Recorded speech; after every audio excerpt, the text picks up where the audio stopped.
We're now going to briefly introduce the three types of franchise models that you'll want to consider. Full-time owner-operator.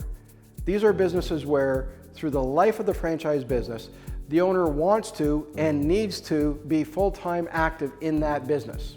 Some owners may be completely independent and have to perform all aspects of the business. In other words, they're the sole employee. Or some owners want to build a small team, 3 to 10 employees, so the owner is hands-on and sometimes leading and managing those employees and also sometimes performing the frontline tasks of the business.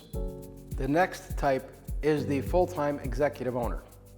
These are more complex businesses where the franchisee wants to launch the business and then build the business often into a team, 20 employees to 60 employees. We classify these types of businesses as owner-builder models, and this is often where multi-unit ownership comes into play. The owners of these types of businesses typically want to build something sizable over time, but they need to work hands-on in the business for the first couple of years as they learn all aspects of the business and while they establish and build their team. Often, the first couple of years for this type of owner look a lot like the first couple of years of the owner-operator that we just described. The real change happens once that foundation of team and processes is established. And once it is established, now they start scaling their business, either by adding locations or by adding salespeople and adding customers. And that's when they evolve as the owner into more of a general manager. They're no longer performing the day-to-day functions, but they are managing their team, they're managing the people, and they're managing the operation. So that's why we call it the executive owner. These types of owners are focusing on working on the business in later stages rather than in the business. So these types of businesses usually appeal to that senior executive individual who wants to leave the corporate employment market.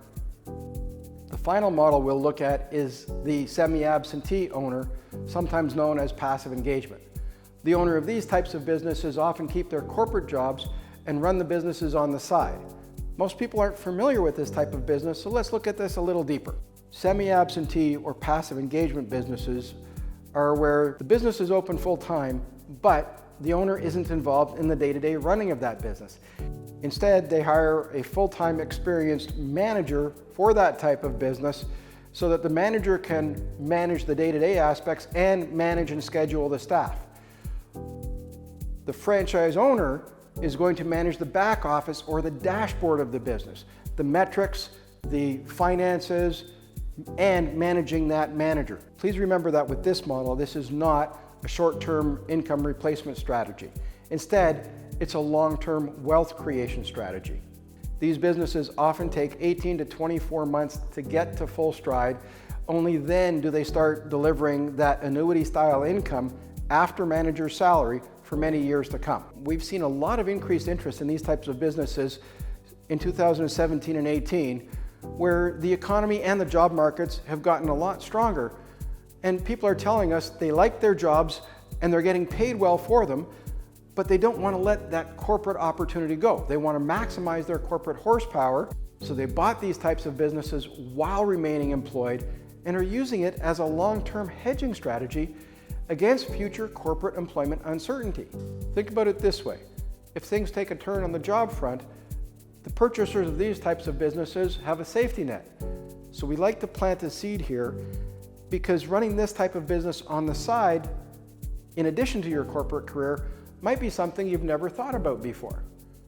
For some owners, they buy this type of business while already retired, and they're using it as a long-term wealth creation strategy and sometimes to shore up some of their retirement income.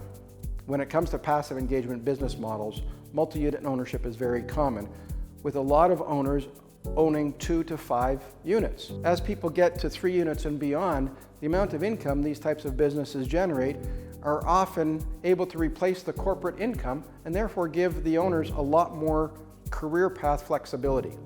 The final comment I'll make about this business model is one of the most important things you have to consider, that this is a management business.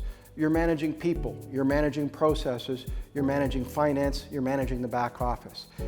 So this type of business absolutely requires previous management experience in order to drive success in the business model.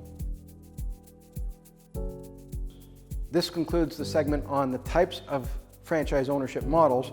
Let's look at funding sources next.